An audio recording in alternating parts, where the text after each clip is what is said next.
Hello everyone, welcome back to the channel. I'm Ben, this is Books with Bengus Khan, and today I have for you the final part of my countdown of my favorite audiobook narrators. We're into the top 5, the best of the best, my absolute favorites, and I've listened to many of these narrators for hundreds and hundreds of hours, so they have meant a lot to me over the years. And I did want to mention a couple of honorable mentions. So I've gone through my top 30, and if you haven't seen the previous videos, you could click into the playlist that I'll put in the description of this, and you could see just all of my favorites, and I've listened to so many at this point. For honorable mentions, there are a few I didn't include in my top 30 for one reason or another, and I wanted to mention them here. So the first two are Jim Dale and Stephen Fry, because I absolutely loved going through the Harry Potter audiobooks when I was younger. As a teenager, I listened to the Jim Dale ones. They were a real cozy kind of reread experience. And then at some point later, I listened to a bunch of the Stephen Fry British version audiobooks and loved those just as much. So I think both of those did a great job. And I've listened to those, though, so many years ago, I didn't have a real good memory for them, so I didn't want to put them on this list. And then some recent ones that absolutely blew me away, but were by celebrity actors who aren't really kind of audiobook narrators. They don't do a lot of other audiobooks. They just kind of did some guest starring appearances for these. And yeah, they don't need any more accolades, but I did want to mention them. So Bryan Cranston, who is of Breaking Bad fame, and I used to watch him growing up in Malcolm in the Middle. He has not narrated many audiobooks, but one of them was one of my favorite books of all time, and that's The Things They Carried by Tim O'Brien. It's a Vietnam War novel, mixture of fiction and nonfiction. It's really, really deep and heavy stuff. A really beautiful piece of literature, and he was tremendous with that. I've listened to it twice. And then another one is Piranesi, which was narrated by Chiwetel Ejiofor. So he's also an extremely famous and prominent Hollywood actor in recent years, and did an amazing job with this magical story. So could not recommend that audiobook highly enough. And yeah, they basically haven't really done any other audiobooks besides a couple collaborations, or Bryan Cranston did his memoir, which I want to check out. But yeah, they're not really audiobook narrators, but they did amazing jobs with those. At number 5 is Jonathan Keeble. So I've listened to Keeble for about 75 hours through the actually just Bernard Cornwell books. So the entire Warlord Chronicles trilogy of 3 books, and then his standalone Stonehenge. And these are kind of historical fiction set over 1,000 years ago. In Stonehenge's case, a couple thousand years ago. And man, Keeble was just perfect for this kind of vibe.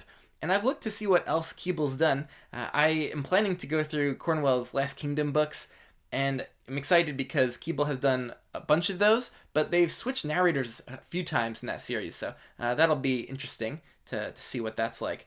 But besides that, Keeble's been around in the business. He's narrated like hundreds of Warhammer 40k books. I didn't count them all, but there are so many of these Warhammer books that he's done or collaborated on, and I don't think that's a whole series inside of fantasy that I'm really interested in getting into.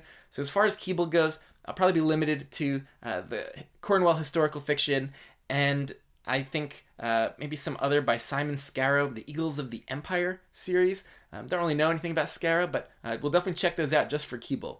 So why do I love Keeble's? And everyone that basically listens to Keeble for the Warlord Chronicles has just adored him so much. So he has this older sounding kind of gruffness and sentimentality to his voice that is just absolutely perfect for the main character, this first person retrospective POV who's relating the whole story of Arthur when he was younger, and he's basically this much older man now just telling this tale to a younger princess who's coming to his room. And so it's just this cozy vibe he gives off as this older storyteller, and it works so perfectly. There's a lot of weirdly spelled kind of British names and words in here that I wouldn't have known how to pronounce or read when I was doing it, but he just gives the legit pronunciations. It feels so immersive with him reading it, and he's amazing with character voices too. So in the default narration, it's like this cozy storytelling cadence that was easy to sink into, but then he does really distinctive, fun character voices as well. And where Keeble shines is And you only really see this over the course of one of the whole books of Winter King, or Enemy of God is the perfect example of this, where there's this slow build, and he can kind of have this more comforting kind of tone and more relaxed tone for a lot of these books. But as it builds to emotional climaxes or really intense action scenes, and there are some absolutely incredible ones in the Warlord Chronicles, Keeble will really just very steadily build up his energy and the emotion in his voice. By the time we get to some of those climactic sequences, just he has gotten me so tense and just so emotional, combined with the amazing storytelling of Cornwell, that these are some of the most memorable audiobook experiences of my life.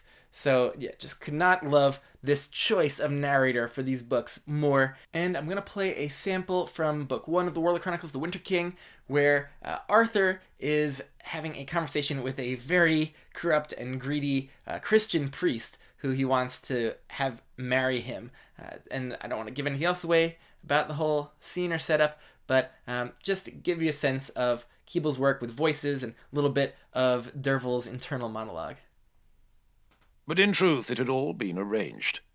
Sansom had not come with us at Tudric's bidding, but at Arthur's.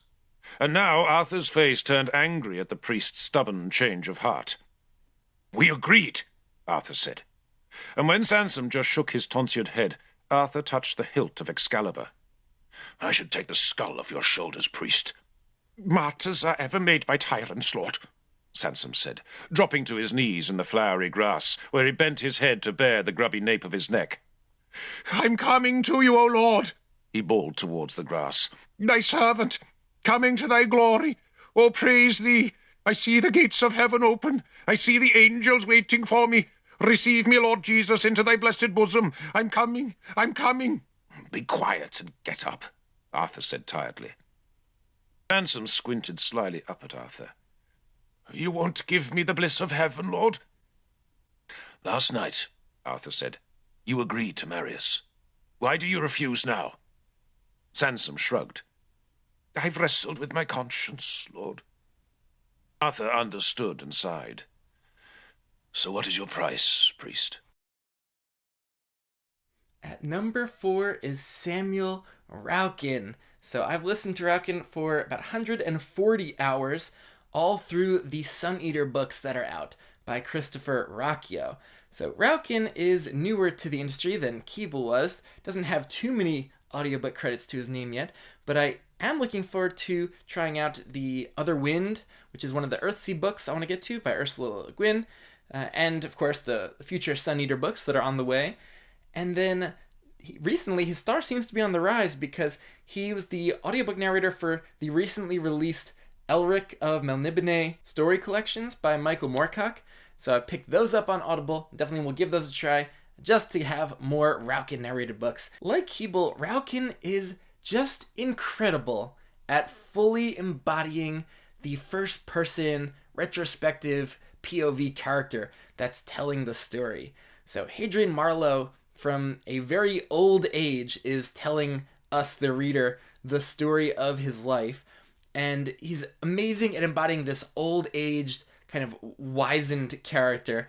But then in the beginning of the first book, Hadrian is a teenager, and he's a bit of a petulant, know-it-all kind of teenager.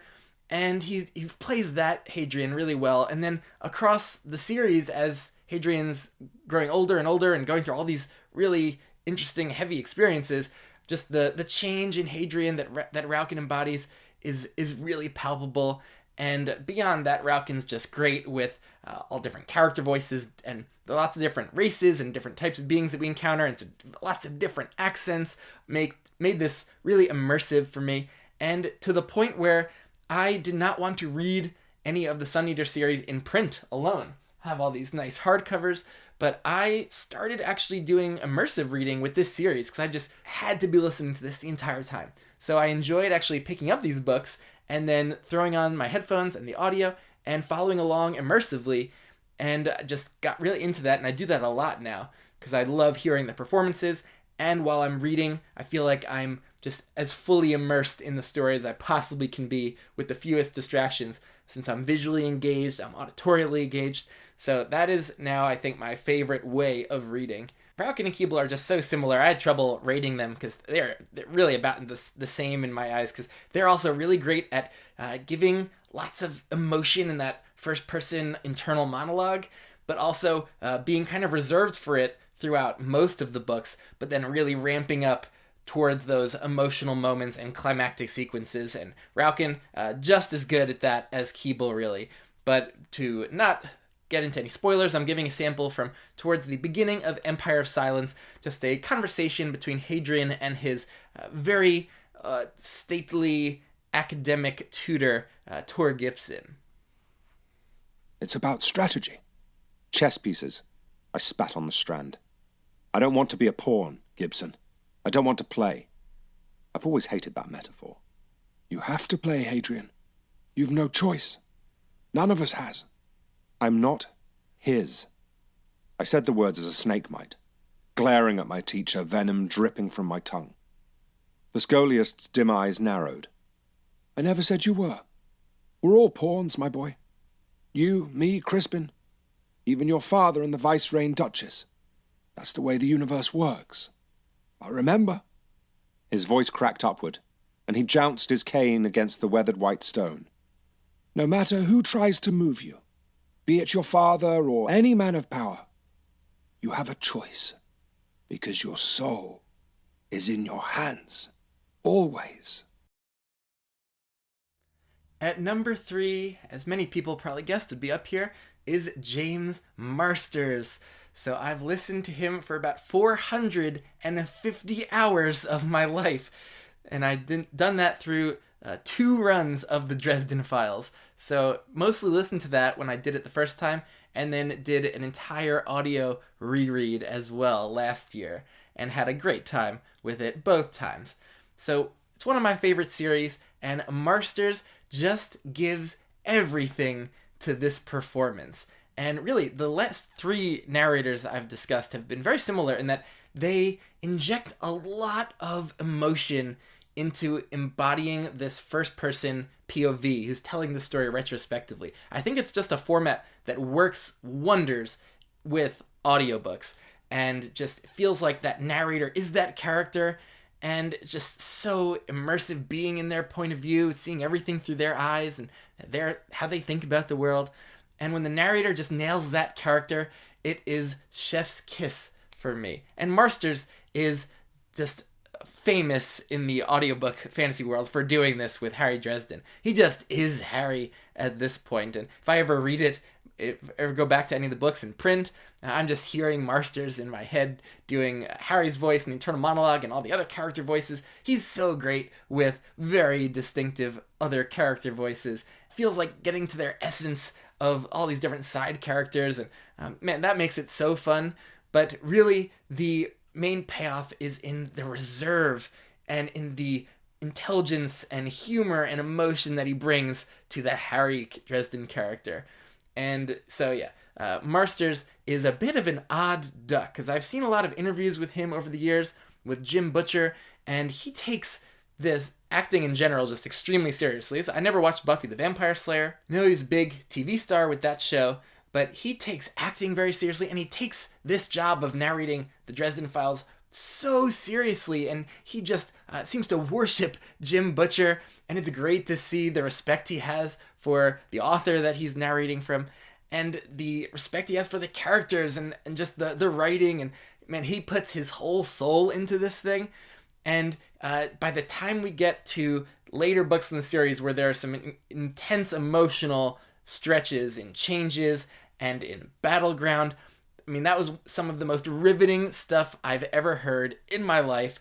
Man, like his reserved performance in Battleground, just tremendous. Just the acting chops that he brings to the whole role, just incredible. The perfect choice. I just have no clue how it originally happened, but we are very lucky that it did, because it just makes listening to the Dresden Files an absolute delight. And yeah, maybe the first few, the recording quality wasn't quite there, but I've listened to those early ones, and I really don't mind them too much. But as we get to, let's say, book 4 and book 5, like the recording quality is basically up to par for what we're used to for more recently recorded audiobooks. And there's no complaints I have with James Marsters. And here's a non-spoilery sample from towards the beginning of Book 5, Dresden Files, Death Masks. Ugh, I shouted.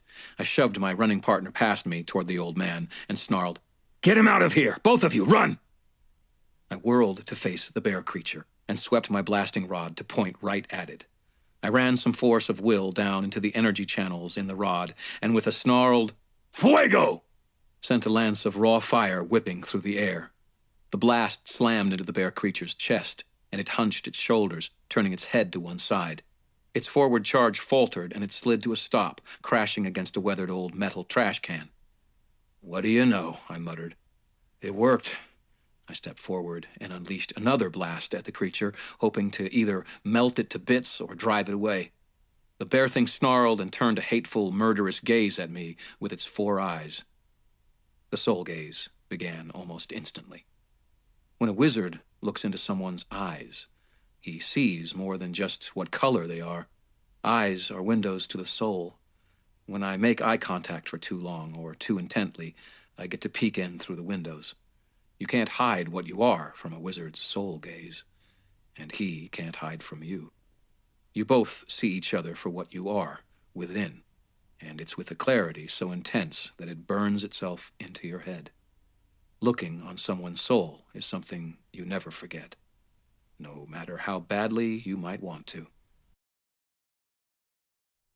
Down to the last two, and for these it was really just like flipping a coin, because they are so similar in terms of what they bring to their narration, and they're also kind of have eerily similar backgrounds. They're both kind of older, grizzled British actors who are veterans of the British stage and screen, and they don't do many audiobooks, they don't do many different series, but I'm very lucky that they do 2 of my favorites. So here at number 2 is Rupert Farley.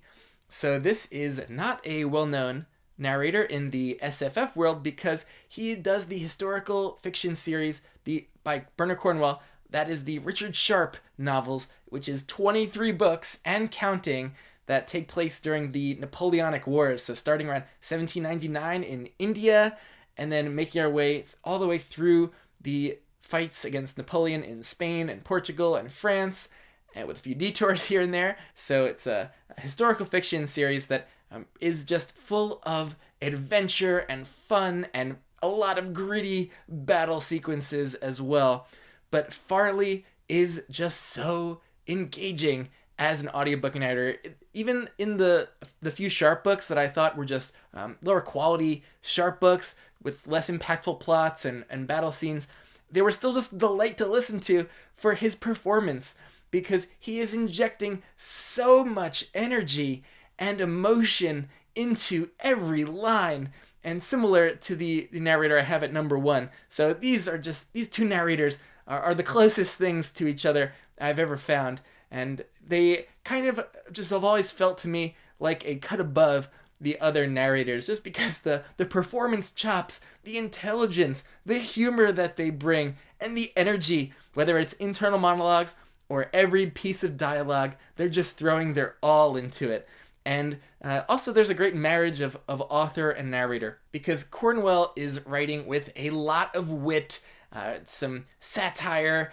There's a lot of villainous villains in the series, whether they're Sergeant Hakeswill, who's one of the most memorable, or some very pompous British officers. And Farley just goes a little overboard with portraying those villains, but Cornwell also exaggerates them in the books, and it's just perfect what Farley is doing with these and bringing them to life. And the main character, Sharp, is this intelligent, kind of roguish character from who's a London orphan and from the London gutter, and enlisted in the army to get out of going to jail. But he has this sensitive heart of gold as well, and Farley is just perfect in portraying Sharp, the main character, through all of the books.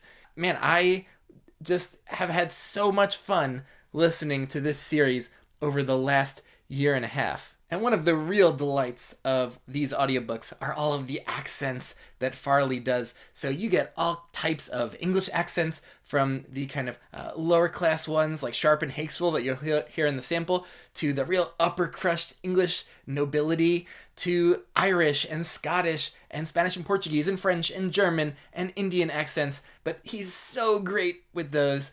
It is so immersive, and Farley's also great at just narrating the intense battle sequences and giving those the emotional weight that they deserve. So this series has just been a blast from start to finish.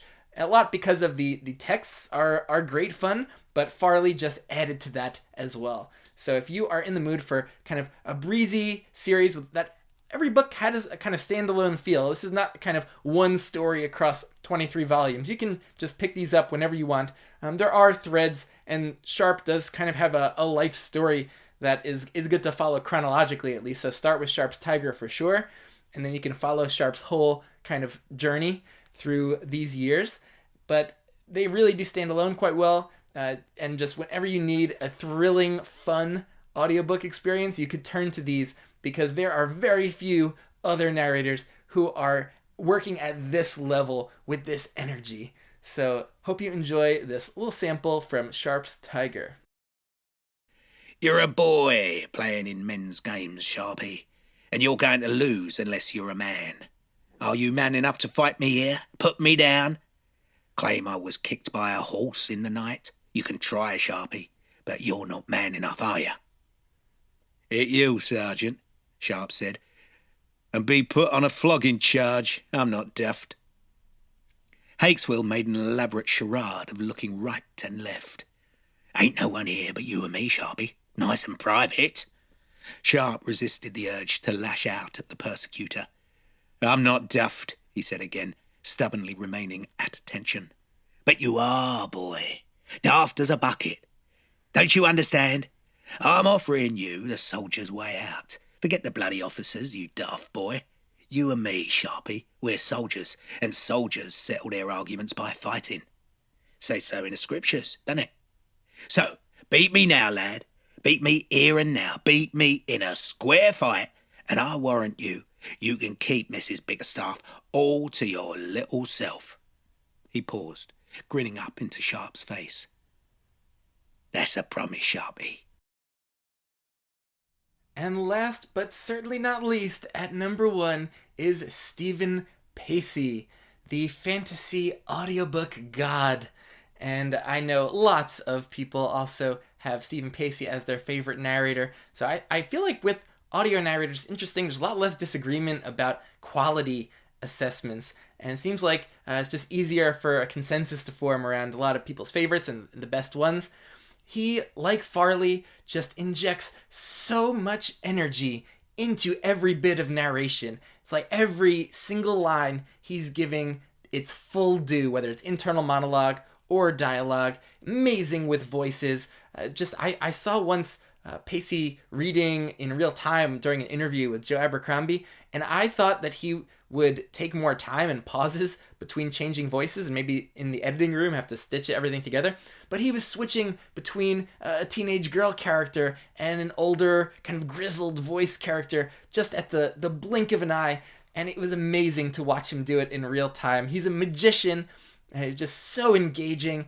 He brings so much intelligence and wit and emotion to all of this that is very much appropriate for Abercrombie's books, and just that great marriage once again between author and narrator, which is really the case for all of my favorites here.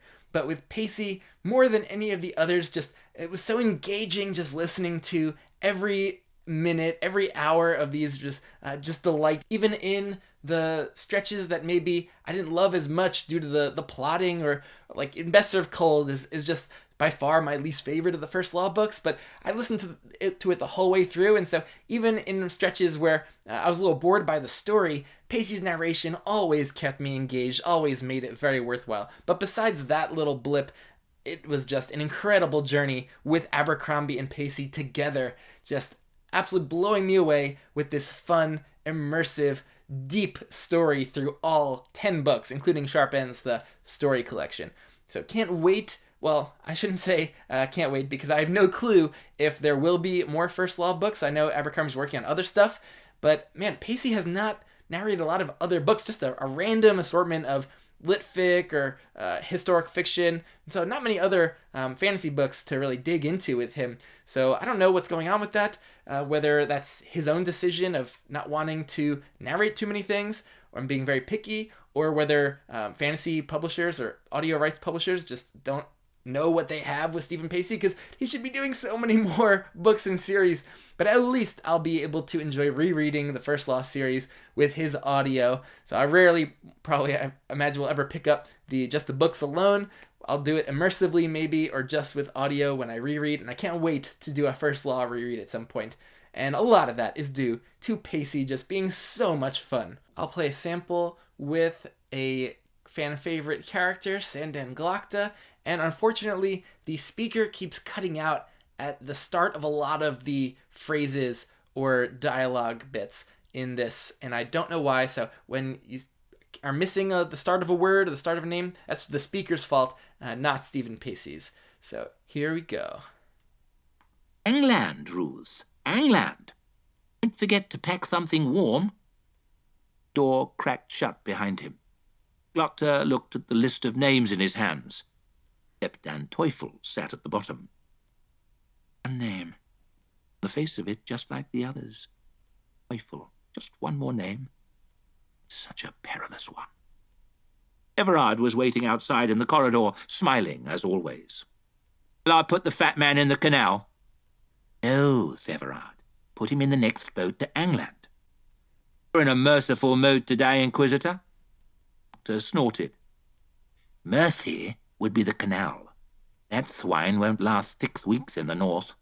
Forget him. We have to arrest Septan Teufel tonight. Everard's eyebrows rose. The Master of the Mints. Another. On the express orders of His Eminence the Archlector. It seems he's been taking money from the Mercers. Oh, for shame. We'll leave as soon as it gets dark. Tell Frost to be ready. Thin Practical nodded, his long hair swaying. Doctor turned and hobbled up the corridor, cane tapping on the grimy tiles, left leg burning. Why do I do this? He asked himself again. Why do I do this? That takes us to the end of my top 30 favorite audiobook narrators. Let me know in the comments, who are your favorite narrators? Do you share any of mine? And love to get recommendations for ones I have not listened to before, and just to hear who are people loving out there with their audiobook narrators. So let me know, and love to hear any agreements, disagreements as well. So hope you enjoyed the list, and I'll catch you later.